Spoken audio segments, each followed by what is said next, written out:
What starting lineup are you going to go with tonight? Smart, Bradley, Turner, Sully, Olynyk. Why'd you decide to go with that instead of starting Zeller? It's been, I think obviously each guy has done good things, but I think that Kelly has been really good thus far, and Sully's, been good, but I think he can still continue to improve. And Zeller's still only 6 days into being a Celtic, and to knowing what we're trying to do, I think those guys have a big advantage on how we've played and what we were trying to do. Will Turner or Smart be handling more of the ball handling, or will they kind of be sharing that?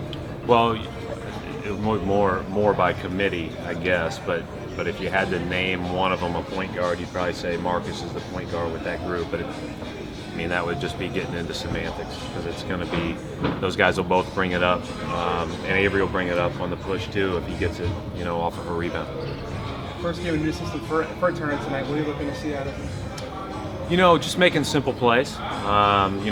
We talked a little bit yesterday about hitting singles, and everybody here has heard me say that phrase before, and I think it's really important that anytime you're in a new place or you're in a new system, or with all of our young guys, and we've got a bunch of new ones, they're trying to make an impression, and sometimes you can make mistakes trying to make an impression by doing too much. And so just trying to keep it simple, figuring out what we're trying to do. One of the things about Evan that he does a great job, he studies, he works hard on his own. He puts in time on film, he puts in time with the coaches, he does all that. And so he'll pick it up sooner rather than later. That Sullinger-Olynyk combination is kind of a weird combination, because they were good last year together. They're not really, neither of them's the center. What are you trying to look to see out of them? Yeah, I think that, again, you have to, this, Jay, you have to figure out what works best, and hey, we don't have to have true positions by the way that people would define them.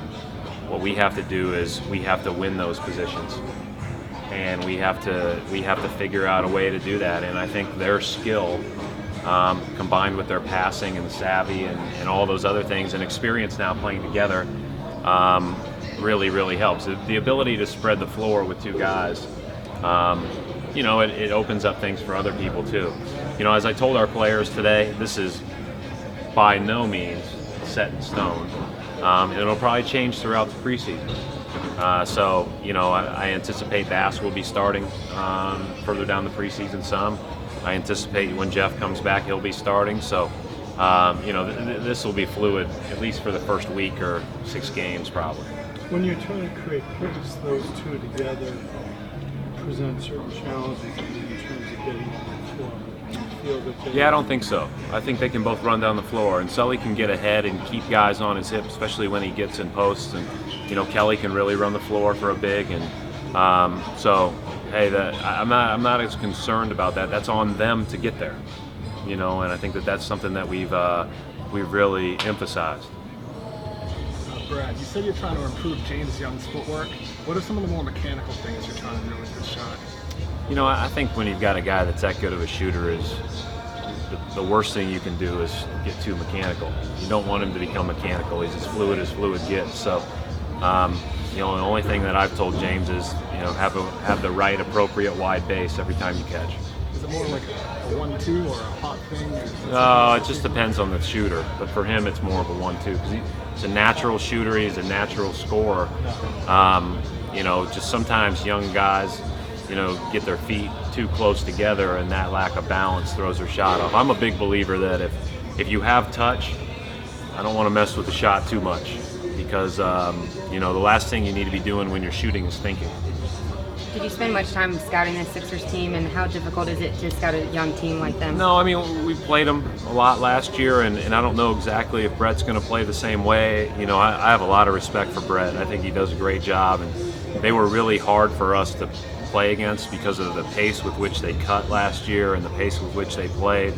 I'm hopeful that we can continue to focus on us, and that'll be, again, the first 4 to 6 games of the preseason, especially, and maybe all the way through. We play October 6th, and we play 8 games by the 22nd. We're just going to focus on us getting better, and so you'll see different rotations, you'll see different lineups, you'll see different people playing.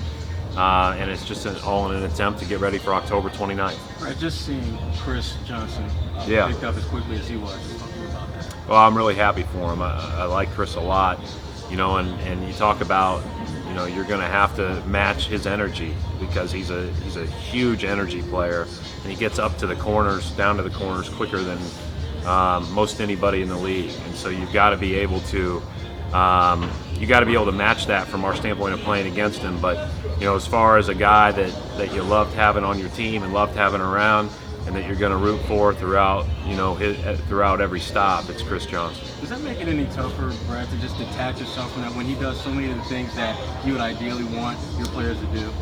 Yeah, I mean that's tough. You know, the toughest part about, you know, having to part with a guy like Chris is that he's the kind of personality he is and the kind of worker he is, because he really adds to what you're trying to do from an every day in, day out, being a pro standpoint. And so to see him get this opportunity is great, but it also does, I mean, you use him as clips. I mean, you can see him in clips getting to where you need to go, and he sets a good example for the guys that are back and the newer guys that are in the organization. Brad, Brad. Hold on one. Sorry, Gary. I'll be get you. With Jeff's injury, is there an update or anything? How's he feeling? No, he'll probably. Right now, our guess is that he'll play Wednesday. Do you have a chance to talk to Coach Miller? Yes. Not since he decided to take his leave. And how do you, I mean, he's 35. It seems like, I mean, it's got to hit you pretty close to home. Well, it hits me close to home because he's my friend, and I've known him for 11 or longer than that. I've known him since we were both in high school. So, but then coached him in college, and then also worked together. So my only thoughts are with him, and hopefully he'll get through what he needs to get through. And I think that you know, that's all we can do is, you know, first and foremost, his health and our friendship will take precedent.